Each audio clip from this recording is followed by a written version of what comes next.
Maliksi, magaang, maporma at higit sa lahat, matipid sa gasolina. Ilan lang yan sa katangian ng bagong Honda RS125.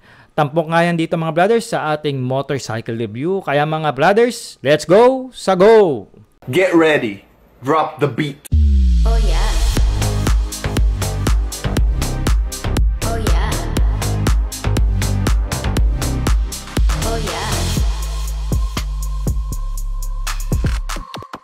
Dati nang may RS125, 2-stroke pa nga yan eh.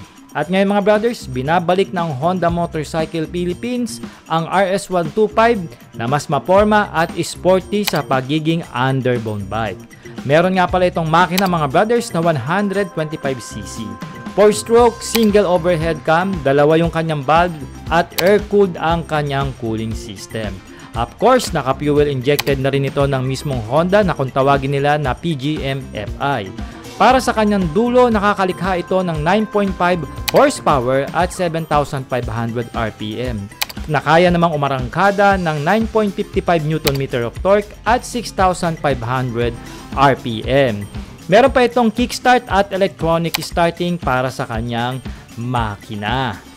3.9 liters ang kaya nitong maikarga sa kanyang tangke at meron nga ritong claim ang Honda Motorcycle Philippines ng 67.5 kilometers per liter. So sobrang tipid talaga. Pero lagi ko nga pinapaalala sa inyo mga brothers, magdidepende talaga yan sa bigat, riding habit nyo at sa road condition na inyong tatahakin pagdating sa fuel consumption. Okay? Meron nga itong 4-speed semi-automatic transmission mga brother, meaning wala na siyang clutch. Nung ating nga itong napatakbo dito sa ginawang event ng Honda Motorcycle Philippines dyan sa SM Pampanga na tinawag nilang Motofest, aba, nasurpresa ako dahil napaka-stable niya sa isang slow speed na takbuhan. At yung gaang nandun talaga, para ka lang nagmamaneho ng isang e-bike mga brothers.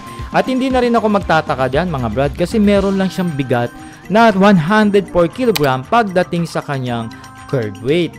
At isa pa sa nagustuhan ko rito mga brothers, napakababa lang din ang kanyang seat height na umaabot lang ng 767 mm. Pero sa ground clearance hindi ka mabibitin dahil ito ay nasa standard na 135 mm. So kung may mga humps, lubak, na daraanan kayo dito sa kalye natin sa Pilipinas, siguradong kayang daanan nitong ng RS125 ng Honda. Hindi nga natin ito na arangkada, pero sigurado ako mga brothers kung mapapatakbo nyo ito sa isang high speed o sa isang highway, siguradong hindi kayo mabibitin sa power nitong Honda RS125 sa pagiging 125cc underbone bike nito. At yung liksi niya, nandun present sa kanya. Kaya naman kung gagamitin nyo ito sa mga slow speed na traffic, madali nyo itong maipapasok no, sa mga looban, parking lot. Sabi ko nga, pagka ganitong motorsiklo na isang underbone na compact yung datingan, ito talaga yung ideal gamitin sa city. Lalong-lalo na kung gagamitin mo sa habal-habal, no, pangsundot hatid, no, mga transportation na business, siguradong pasok itong Honda RS125 sa listahan mo. Basic at simple lang naman ang electronics nitong bagong RS125 ng Honda na naka-bulb type ang lahat ng ilaw niya na magmula sa headlight, turn signal lights, and also tail light. At pagdating naman dito sa kanyang meter panel ay meron lang naman itong analog meter gauge. Pero walang problema, kitang-kita mo naman at maporma ang nilagay na color theme dito ng Honda. Meron nga tayo makikita dyan na high beam indicator, left and right magkasama, engine check, and neutral indicator. Also kasama na nga rin dyan ang gear indicator mo, fuel meter, speed meter, and also ang iyong odometer. Meron na nga rin itong standard ignition para sa iyong starting. At meron mga basic switches pagdating sa manibela. I can tell malapad yung kanyang handle grip at ang gusto ko dito malaki ang N-bar na bakal na nilagay dito ng Honda. At dagdag ko nga pala parang naka-quick throttle na rin ito si RS125 Angas oh. Going in suspension mga brothers, meron nga itong conventional telescopic port dito sa harapan at dual shock naman dito sa likuran. Nagustuhan ko rin dyan mga brothers, adjustable na rin ang rear suspension nito na depende sa inyong bigat. Pagdating naman sa kanyang braking system, naka single pot piston caliper tayo dito sa harapan, branded by Nissin. At meron naman itong mechanical drum brake dito sa likod.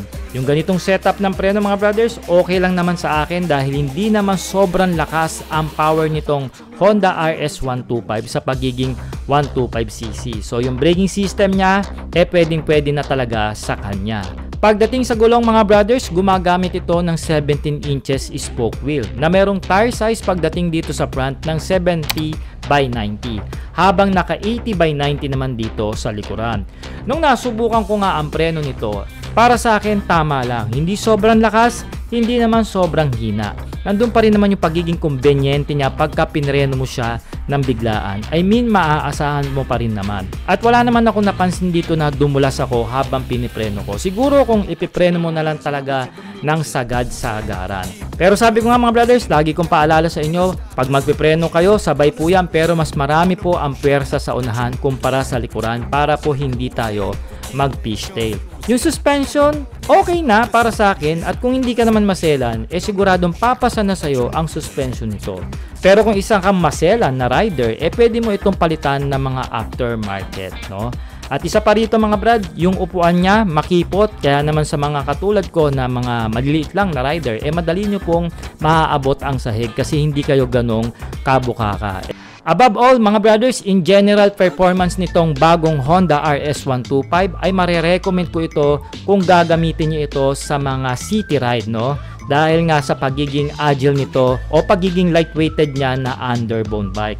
I mean, madali mo nga itong masisingit sa pan-traffic sa mga syudad kung saan ka nakatira. Sa long ride mga brad, okay naman ito. Yun lang siguro kung di ka masyadong sanay kasi medyo lean forward siya, medyo mananakit ang katawan mo. Pero sabi ko nga, sanayan lang at syempre medyo mag-i-stretching ka kung gagamitin mo itong sa long ride itong si Honda RS125. At syempre, handa ka na rin ditong daanan ng mga malalakas na bus at truck at siguradong yayanigin ka konti dahil nga magaang itong motorsiklo ito. Ngunit ganun pa man, hindi naman yung deal breaker dahil isa nga itong underbone. Alam naman natin pag underbone bike, magagaang po ang mga yan. Alright.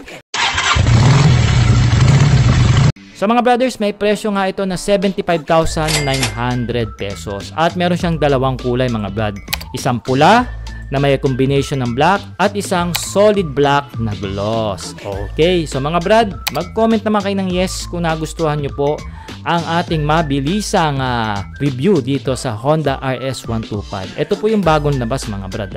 At ano-ano pa ba sa Honda ang gusto nyong pa-review? I-comment nyo na rin ang suggestion. Pero may nakapila tayo dyan mga brothers. Meron tayong Honda Wave na re-reviewin at ang ating long ride review para sa PCX 160 ng Honda. So mga brad, maraming salamat sa pagsama nyo. Ride safe and cheers! Make it, every flavor, every taste, gonna take it, right, cook it, shake it, bake it, every flavor, every taste, gonna take it, right, cook it, shake it, bake it, every flavor, every taste, gonna take it, right, cook it, shake it, bake it, every flavor, every taste, gonna take it, cook it.